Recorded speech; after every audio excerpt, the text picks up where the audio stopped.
Good afternoon, everyone. Alongside of me is the woman to my right who needs no introduction, the Commissioner of the Department of Health, Judy Persicelli. To her right, the Department of Health's Communicable Disease Service Medical Director, Dr. Ed Lifshitz. Great to have you all here. To my far left, Superintendent of the State Police, Colonel Pat Callahan, a guy who needs no introduction.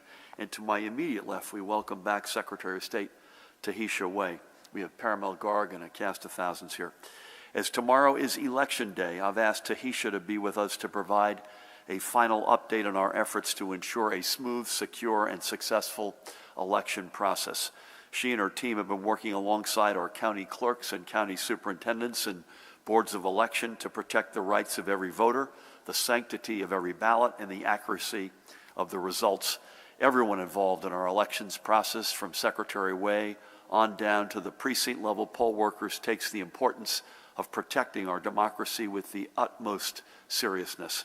And everyone who has been playing a role in this throughout the past 9 days of in-person early voting to tomorrow's main event has my deep thanks and deepest respect. So Tahisha, to you, through you to them, thank you, and we'll be handing things off to you shortly. Next, today is November 1st, which means it is also the first day of open enrollment to Get Covered New Jersey, or for Get Covered New Jersey, our state's health insurance marketplace under the Affordable Care Act. The enrollment period for the 2022 plan year will expire on January 31st, 2022, but don't let a moment go to waste and start your journey to affordable health coverage today on day one of the enrollment period, All Saints Day, I might add. And as a reminder, the special enrollment period for those who need coverage now can still take advantage of the COVID-19 special enrollment period, which is running concurrently through the end of the year. Individuals and families looking for affordable and high-quality health care coverage are strongly encouraged to visit getcovered.nj.gov, right there, getcovered.nj.gov, to begin reviewing the plans that are available. And this year, not only are there more options available, but record levels of financial help remain available from the American Rescue Plan and state subsidies. Roughly 90% of residents will find they will qualify for financial support that can bring the cost of coverage down.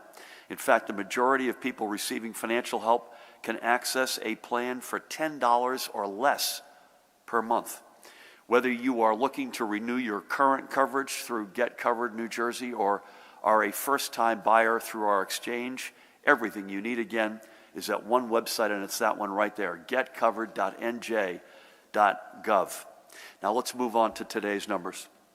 We'll start, as we normally do, with the latest vaccination numbers as of this morning. You can see at the bottom that the numbers of individuals stepping forward to get their booster shots continues to increase, and we encourage everyone to get that additional protection.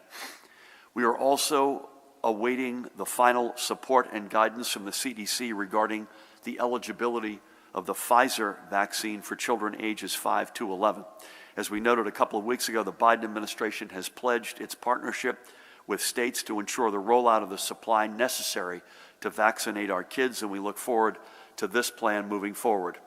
We have the distribution network in place, and we will be ready to hit start the moment we are given the green light, and Judy will give a little bit more color on that. As I've said before, opening up eligibility for our younger kids can be an absolute game changer in our fight against COVID, especially in making our schools safer places, and beyond that, enhancing protection for our families and communities. With that, let's take a look at the latest breakthrough case data provided by the Department of Health's Communicable Disease Service. I'm honestly not going to dwell very long here because it's really just going to make me start sounding like a broken record, but the vaccines work, period. The report card, if we were to give one, based on real-world experience, bears this out. 99% is an A+, any way you look at it. And the vaccines are cumulatively showing this, and better across the board. And both in the overall and then preliminary weekly numbers, we continue to see a far greater percentage of new cases, hospitalizations, and deaths from among the unvaccinated than we do from the vaccinated, even though the unvaccinated make up a smaller and smaller minority of residents. And you could see it there. This is the week of October 11th through the 17th. 2,199 cases out of 11,500. Hospitalizations, 24 out of 725, and sadly, 2 losses of life out of a total of 123 blessed souls lost. I know there's really nothing we could say from this table that will lead most of those who remain unvaccinated to change their minds, but these numbers just hammer home the point that the vaccines are safe and that they work. So moving forward, here are the newly reported positive PCR and presumed positive antigen tests for today. The rate of transmission has shown a bit of an increase over the past several days. As you can see, it's at 0.96 today. When we were together last Wednesday, it was 0.83. Importantly, it stays below 1, but meaning the spread of the virus continues to slow. But Judy, it's up. When you get up to bat, you or add any color as to how you're reading that would be great. Looking at our hospitals, we continue to be on the trend line we've been seeing over the past several weeks of steadily decreasing numbers of patients overall. The ICU and ventilator numbers are both also down from last week. And with the heaviest of hearts, here are today's newly reported confirmed deaths. The number of probable deaths has been revised to 2,816. And as Alex Altman, who's with us today, reminded me, the world crossed, I believe this morning, 5 million losses of life from this pandemic. Unbelievable. Now, as we always do, let's remember 3 of those we have lost from our blessed New Jersey family. First of all, today we honor Dr. Jill Stoller of Upper Saddle River, who died after fighting long-haul COVID complications for many months. She was just 59 years old. Born and raised in New York and a graduate of Cornell University, Dr. Stoller was a pediatrician who joined Woodcliff Lake's Chestnut Ridge Pediatrics practice in 1996, and 15 years later became the CEO and president of BCD Health Partners in Saddlebrook. She was an active member and leader within the American Academy of Pediatrics, focusing on issues related to medical practice administration and management. Although she loved working with her patients and her families, she found a second calling in dog training and was a frequent competitor in competitions, leading her own rescue dog, Tia, which I believe explains the setting of that photograph. Jill left behind her husband of 37 years, Tim, along with her son, Travis, with whom I had the great honor of speaking on Wednesday, her daughter, Jenna, Jenna's husband, Sean, and her grandson, Bryce. She was also survived by her mom, Jane. We thank Dr. Stoller for her years of dedication to the health and well-being of children from throughout Bergen County. May God bless and watch over her memory and her family. Next up, let's remember Toms River's Christian Chris Smith.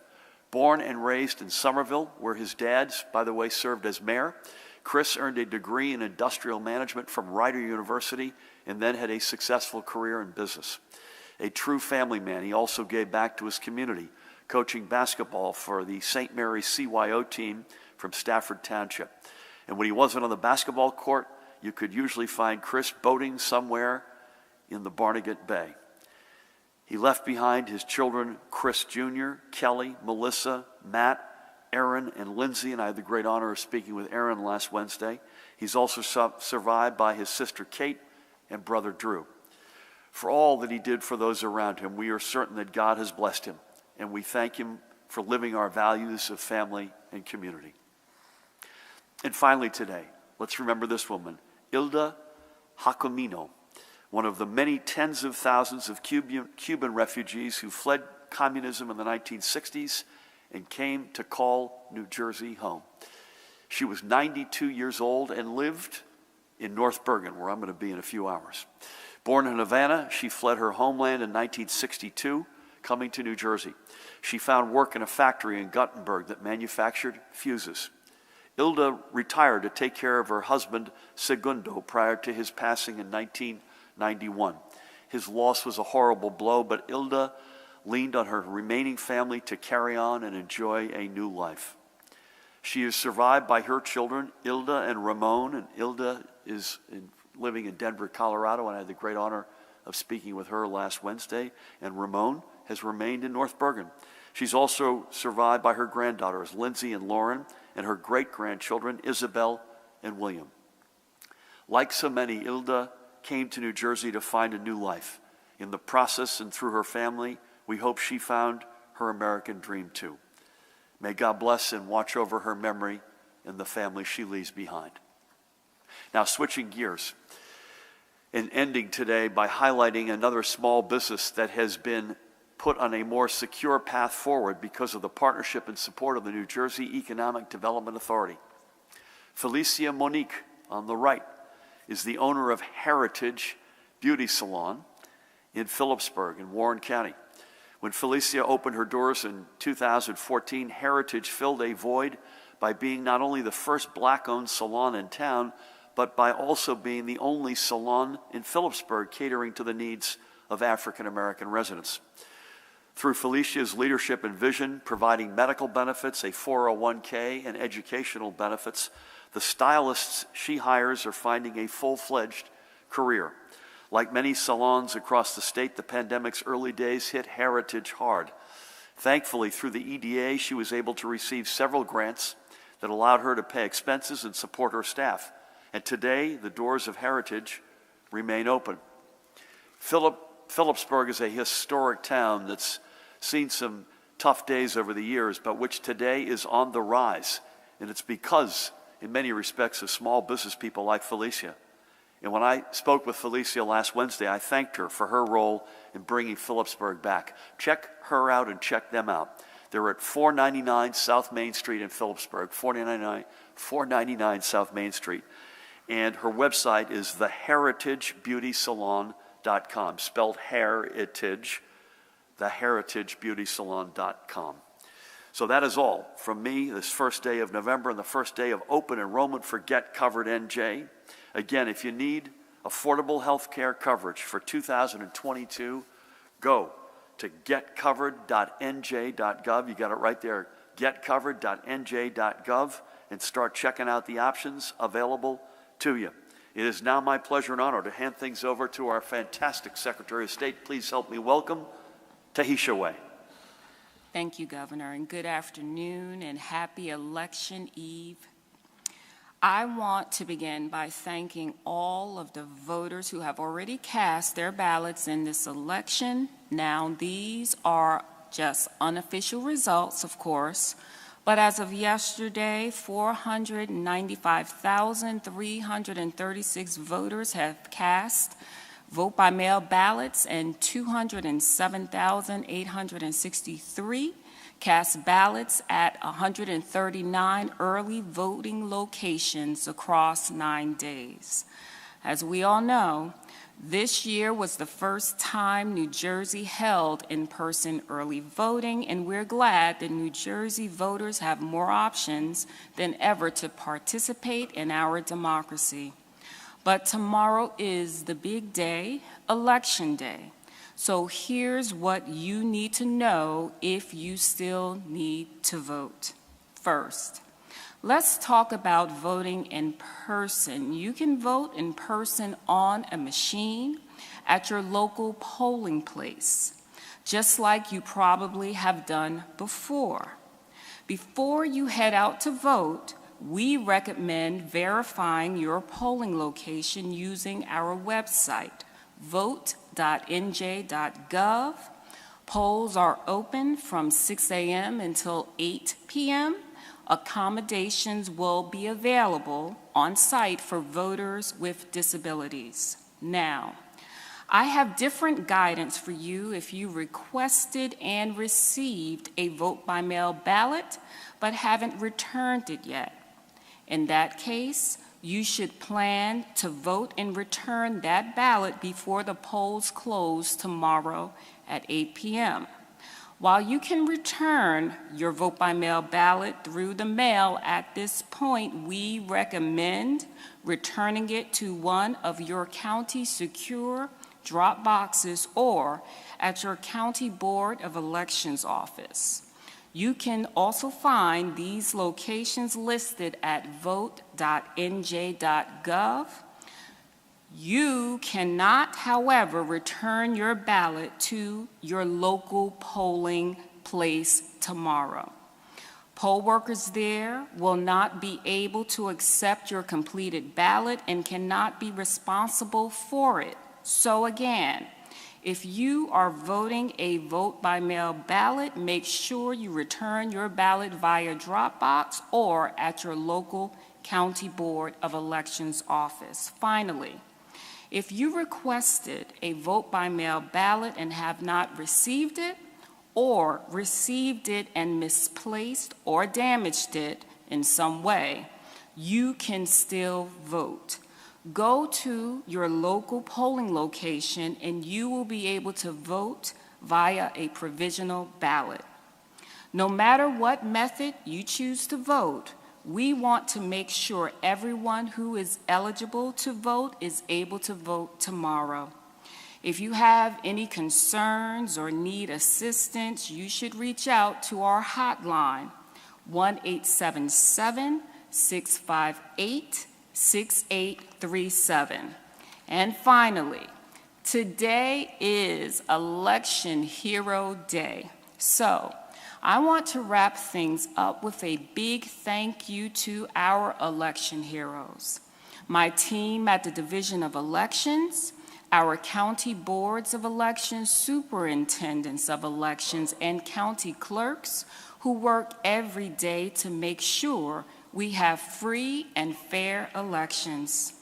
I also want to thank our municipal clerks as well as the thousands of New Jerseyans who step up and serve as poll workers and make sure our democracy works.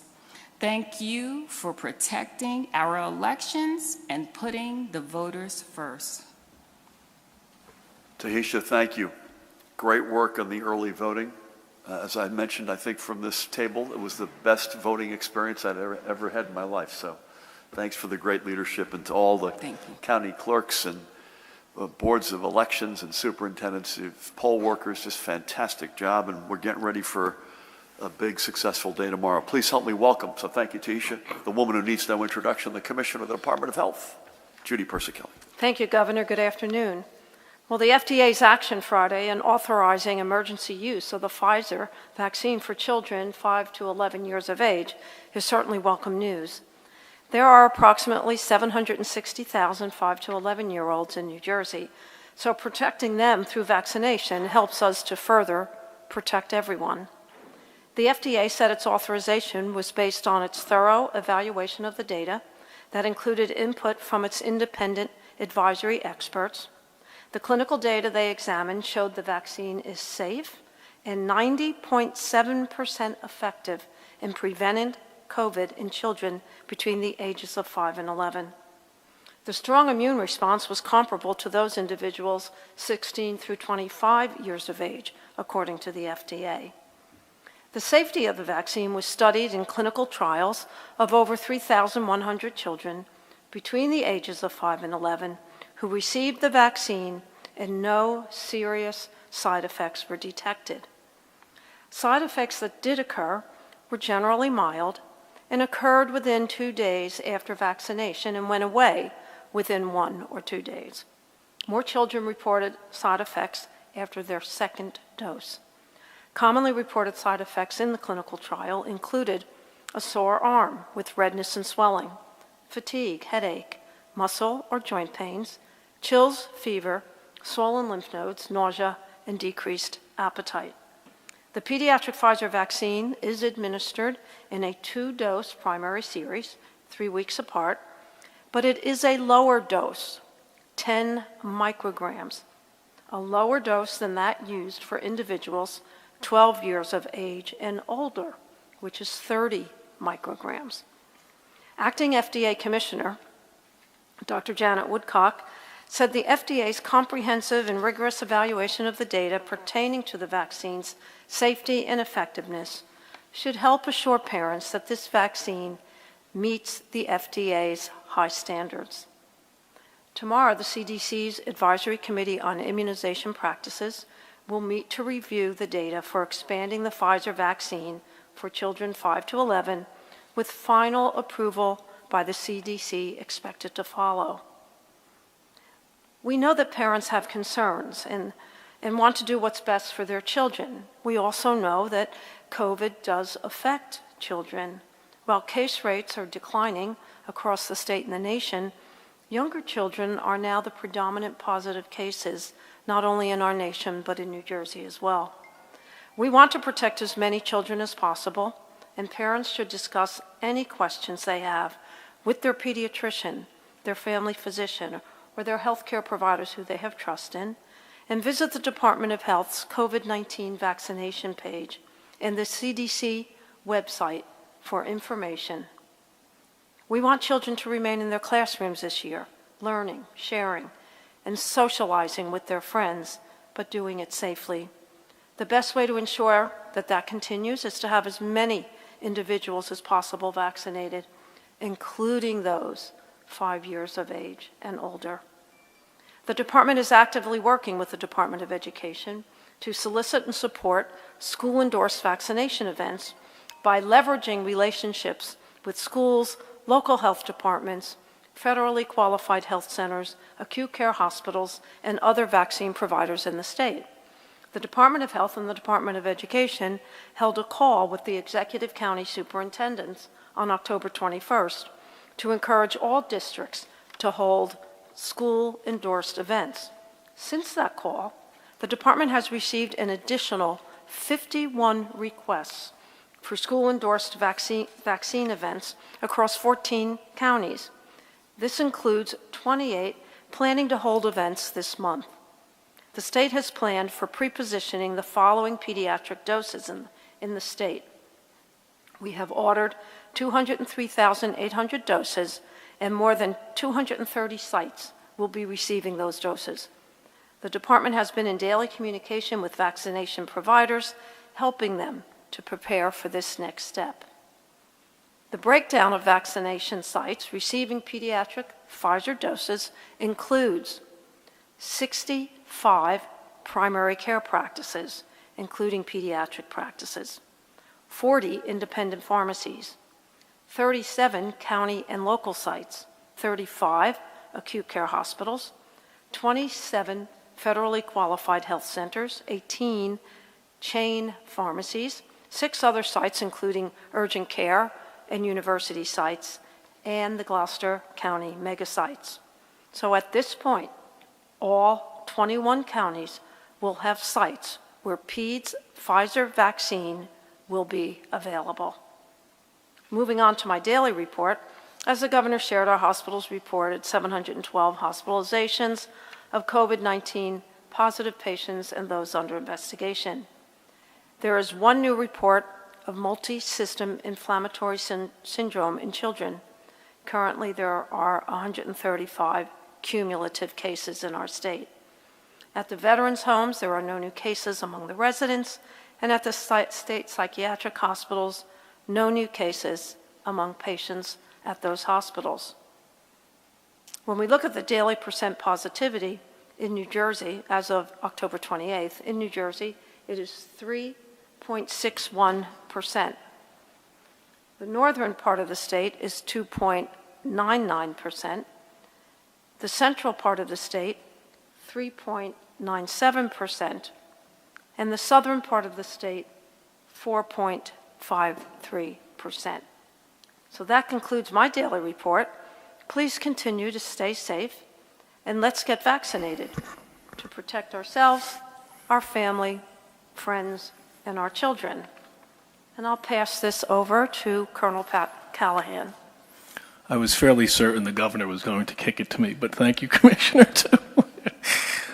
Just a couple quick points. The FEMA vaccination canvassers that I reported on last week that we had requested, they were provided training this weekend by the Department of Health. They are positioning for deployment tomorrow throughout the state regionally. They'll be conducting community outreach at the direction of New Jersey Department of Health. These areas initially include Atlantic City, Camden, Trenton, New Brunswick, Patterson, Elizabeth, Newark, and Jersey City.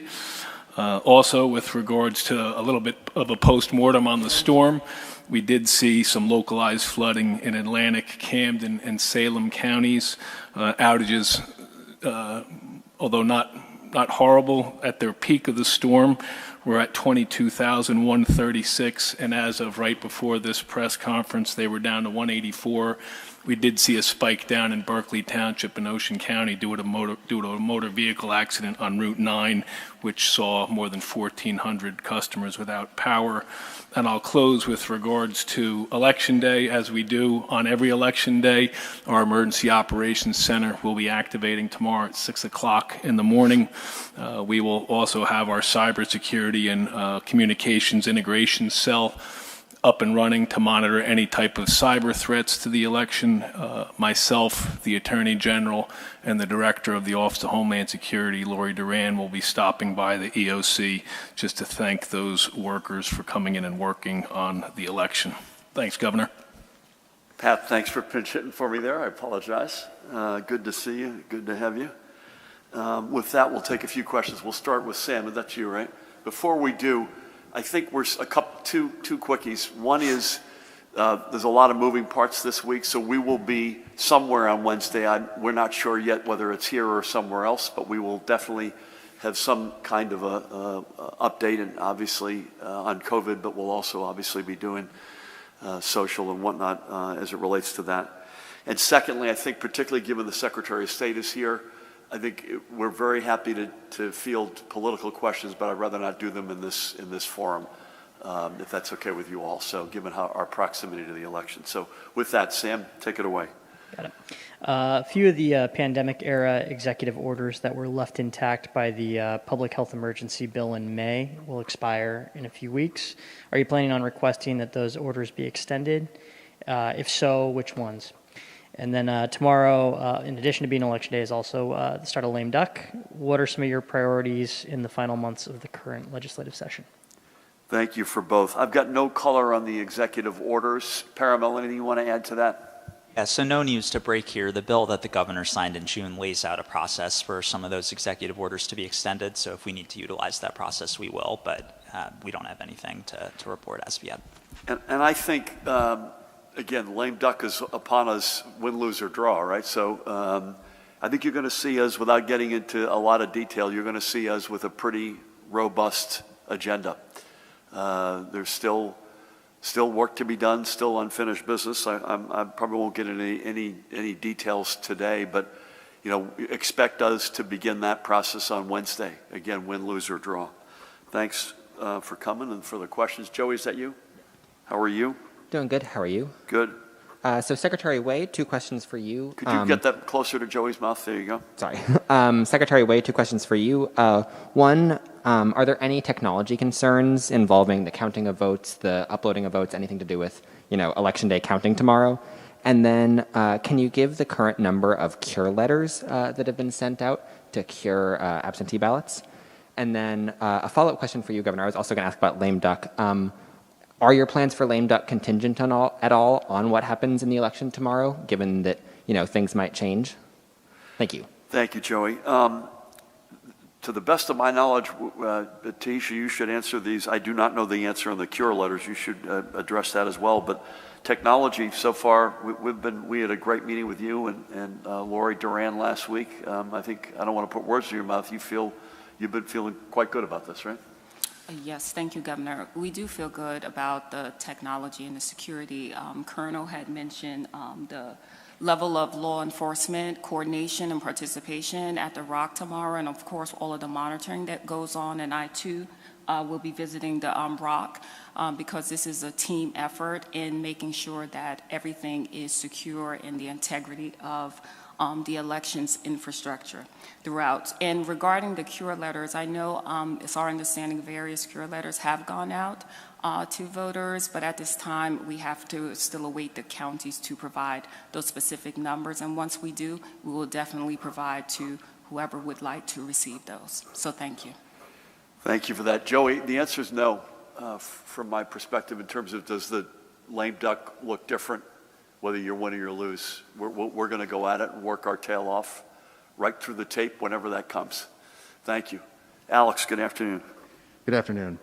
First, Governor, it's unusual for you to step out while the woman who needs no introduction is talking. I'm just curious as if there's some situation the public needs to be aware of. There is not. I was going to say that I felt badly that I came back and did say that. No, we're all clear. Thank you for asking that. For Secretary Way, the governor has said that he thinks these low numbers in early voting are due to the fact that it's new, that people need to develop a practice of going to the polls early.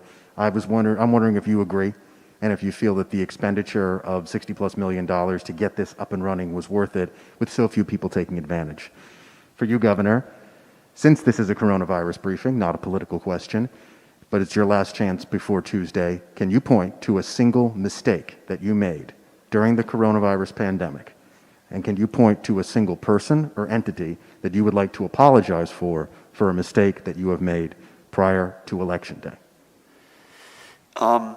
There's no situation, so I'm glad you asked that question, because I also, when I pulled Pat out, you probably thought we were having another Orson Welles moment here in New Jersey and West Windsor.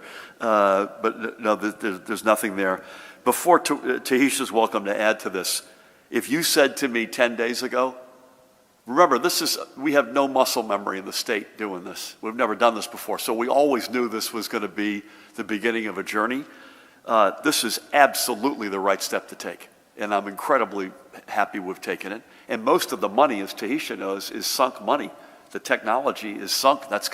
We'll be able to amortize that over time. But if you said to me 207,000 early in-person votes over 9 days, I think that's a terrific result. And that's alongside just under 500,000 votes by mail. So you've got basically 700,000 votes that have been cast. I think that's a big step in the right direction in terms of democracy. And Tahisha can add anything she wish. The only thing I'd say, Alex, is I've said this before, but I haven't said it in a while.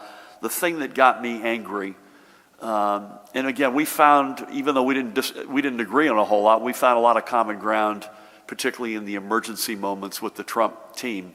The thing that really angered me was when it came out many months later, I think last fall, in tapes of an interview between the president and Bob Woodward, I believe, that they knew more about this earlier than they let on, that they didn't want to quote unquote scare the American people. So my reaction to that was, we really could have used that information, all of us. And I don't think it would have led to different decisions, but it would have led to decisions taken sooner.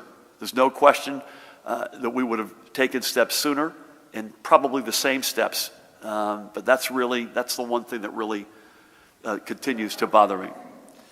I'm good with that, but thank you. You good on early voting? Relative to your expectations? Relative, I agree with that assessment, Governor. I also just would, want to underscore that success is really, affording voters all options that to participate in democracy, and of course to modernize our election infrastructure.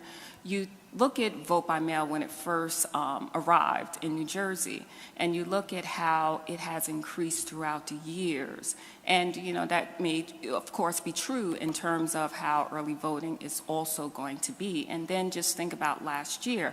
If there was not an alternative option to Election Day, let's say the vote by mail in place, it would have made it more difficult for voters to actually cast their ballot and make sure that they were safe in doing so. So it's always good to have these viable options on the table. I used to have the numbers at my fingertips, Alex. I don't have them with me today, but Tahisha makes a very good point.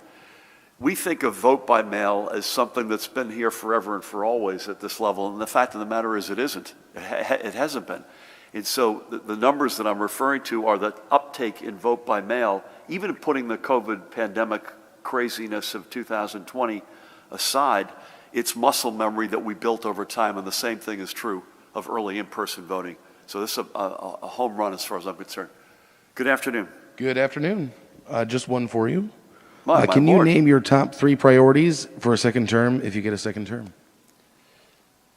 Listen, I'm kind of, because that gets into how tomorrow turns out. I think you're going to see us doing a lot more of the journeys that we've started and continuing on those journeys. So we want to make sure that we have a state that is growing in the economy and that is fairer for a lot of folks where we haven't been fair in our state's history. And I think we've made significant progress, and I would hope we can continue to make more. But given what's going on tomorrow, I'd rather get into that win, lose, or draw after tomorrow. But thank you for asking. Katie, is that you? Yes. How are Good you? afternoon, Governor. How you doing? Good. How are you? I'm good. Once the green light is given for vaccinations for younger children, what kind of a lag time, if any at all, are you anticipating before administration starts? Do you have any updates on how many state workers and separately teachers are choosing weekly COVID testing in lieu of getting vaccinated? You've started to gather information about COVID cases for students and staff in schools, regardless of whether or not they're in-school transmissions. When can we expect to see that reported on the state dashboard? And my last question, New York State continues to refuse to agree to a federal formula used by 47 other states to allocate federal COVID-19 aid to transit. Will you consider using the so-called nuclear option of vetoing Port Authority board minutes to force New York to agree to use the federal formula so funds can be released and used by NJ Transit? Let me go through these, and Judy, you should weigh in here. In terms of green light, once we get the green light for the kids, we're ready to rock, right? Yeah, we're hoping to get it now that we finally saw the schedule from ACIP today. And they're meeting tomorrow and the next day, but tomorrow's agenda is when they're going to consider pediatric vaccine. So there's a good possibility that CDC, what we've seen lately, will turn that around, and we could know by tomorrow evening that we can start. And if that's the case, we're ready to start first thing Wednesday morning.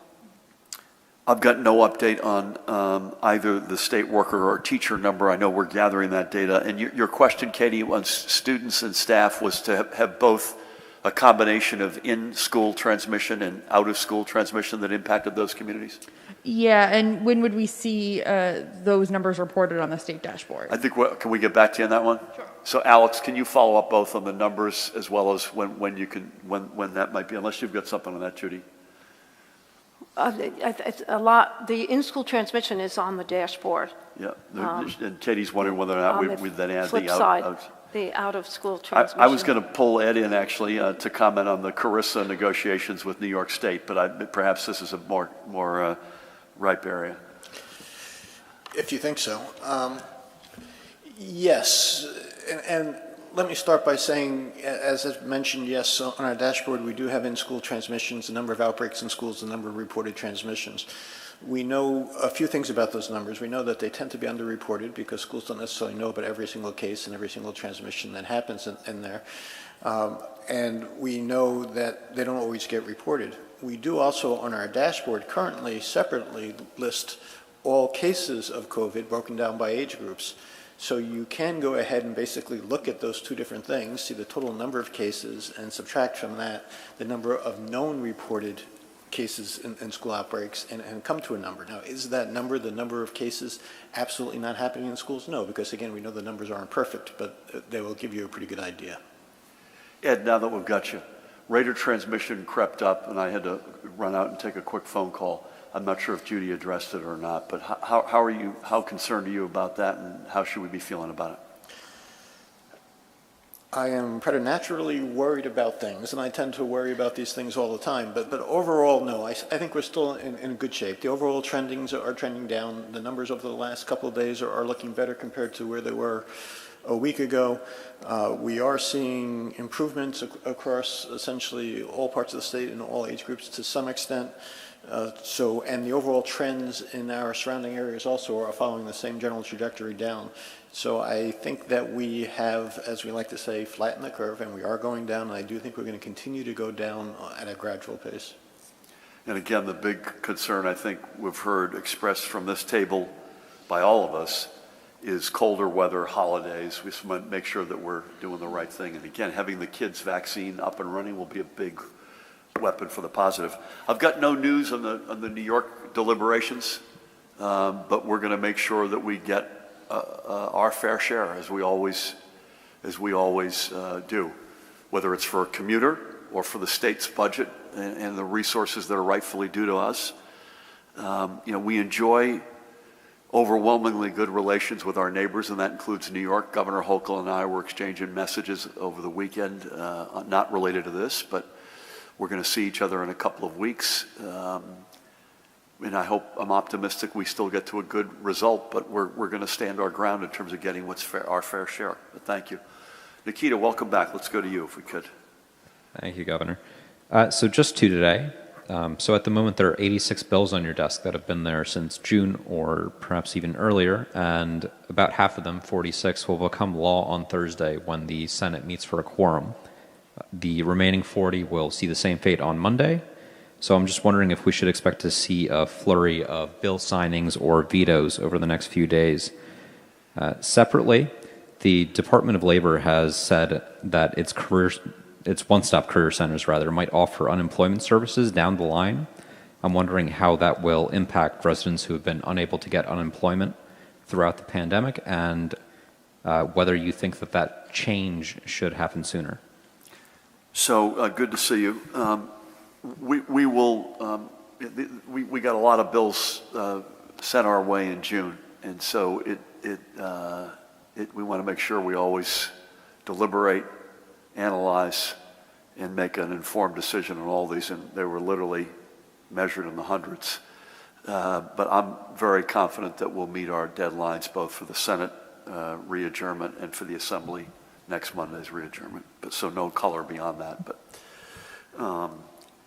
and then secondly, I think there's a comfort, Nikita, in I'm looking at you, you're looking at me, and you've got an unemployment issue and it's weighing heavily on you and you're frustrated to have an in-person engagement, and I can understand that part, which is why I think that's a smart move by the Department of Labor under Rob's leadership to do that. I think in fairness, if he were here, he would, I think, make the point that it won't necessarily speed a result that otherwise would have occurred, but it may well give comfort to the person that they've got a name and a face. But I don't know that there's any evidence that it would have speeded up the claim. And as we've said many times, I'll put our record up against any other American state in this pandemic, but that doesn't mean if you're out there and you're frustrated right now that your claim has not been resolved, that I don't have sympathy with that, and therefore I'm frustrated as well. I understand that. But I also said many times, these are in many cases, if not most, if not overwhelmingly most, hand-tailored suits. These are very specific to the individuals. And as it relates to when, I don't have a timetable, but I think sooner is better than later. Obviously we want to do it right, but sooner is better than later. Good to see you. Dave, please take us home. Thanks, Governor. First question, Governor, is for you, Commissioner Persikili, and Dr. Lifshitz. That's right. In that order? Not necessarily, but, as Dr. Lifshitz mentioned, the COVID metrics are basically in pretty good shape in recent weeks. They're trending in the right direction. We're hearing from a lot of parents that they're a little reluctant at this point to get a shot for the 5 to 11-year-old because of that fact and because of the fact that the clinical trials were significantly quicker than normal.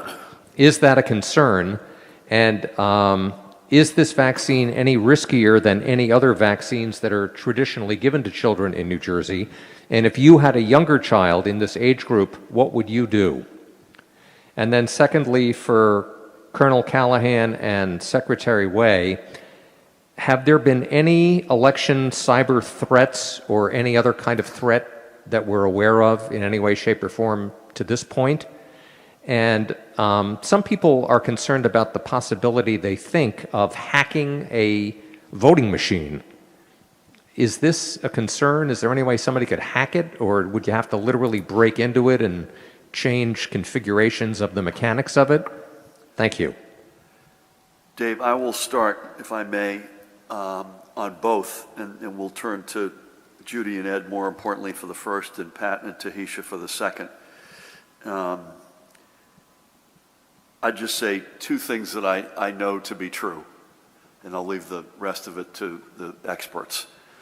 Number one, this pandemic, every time you think you got this thing licked, it comes back at you. I'm hoping that those days are over, but just because the numbers are getting better, I would plead with people, don't use that as the excuse not to get vaccinated, including for your children. We do not know the future here.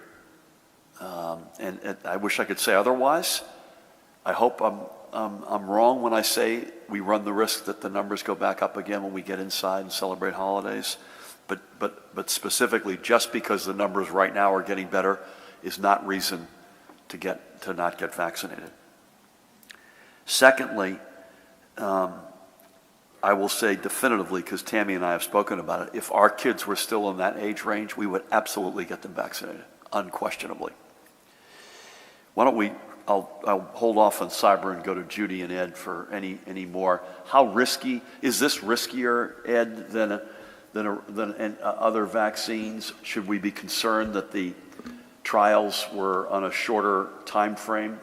What can you say to allay some questions and fears out there?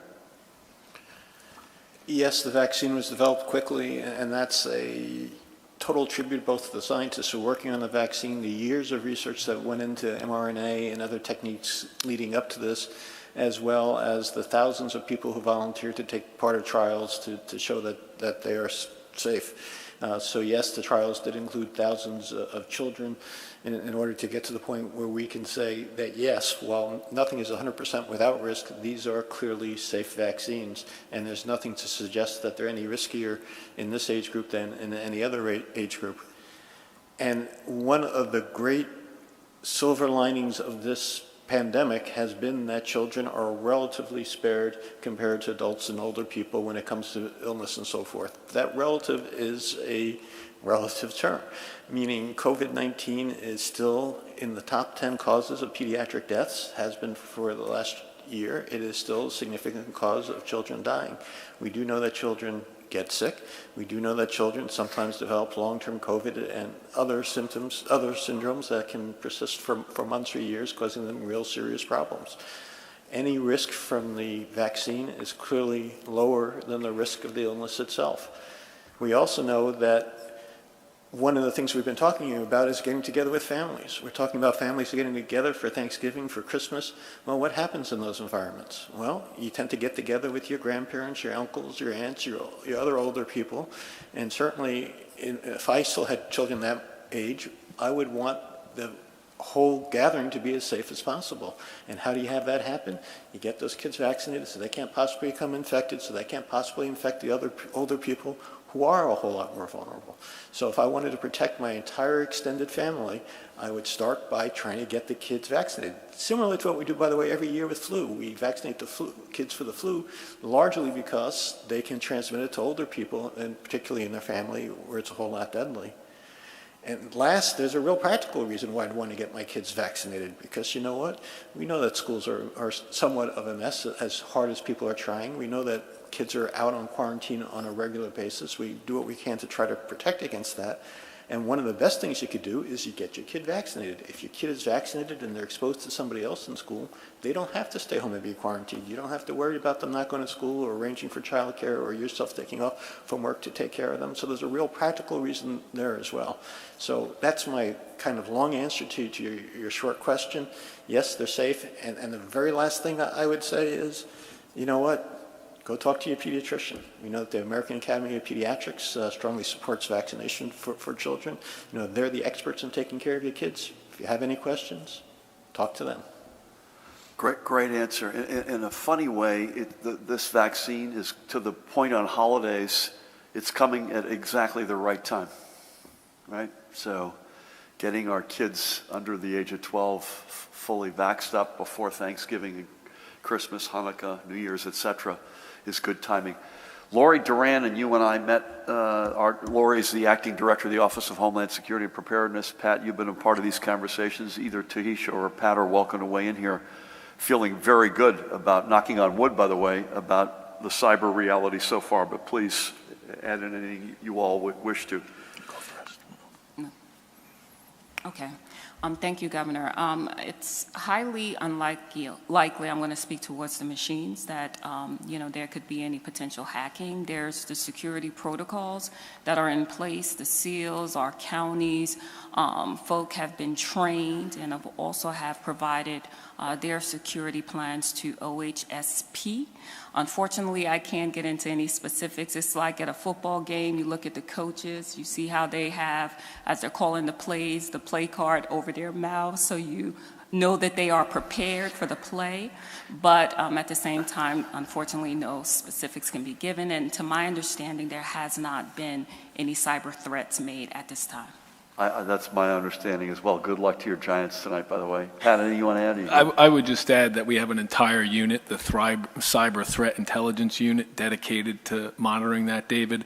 The last intelligence dissemination report that I received today indicated absolutely no threats uncovered. And again, we also have that cybersecurity and communications integration cell that understand that, watch every single potential breach to our not only our Garden State network, but certainly to these systems. So again, 24/7 operation, keeping an eye on that cyber threat, but none to date. Thank you both. Thank you, Judy. Thank you, Ed. Tahisha, great to have you back. Pat, Paramel, Alex, everybody else out there. In this case, I literally mean this. I don't care who you vote for, but vote. Tomorrow's election day. If you haven't voted already, 6 a.m. to 8 p.m., your regular polling location. I don't care who you vote for, but I do care that you vote. With that, we'll be back to you in terms of where we're going to convene and how we're going to convene on Wednesday. In the meantime, stay safe, everybody. Take care. God bless.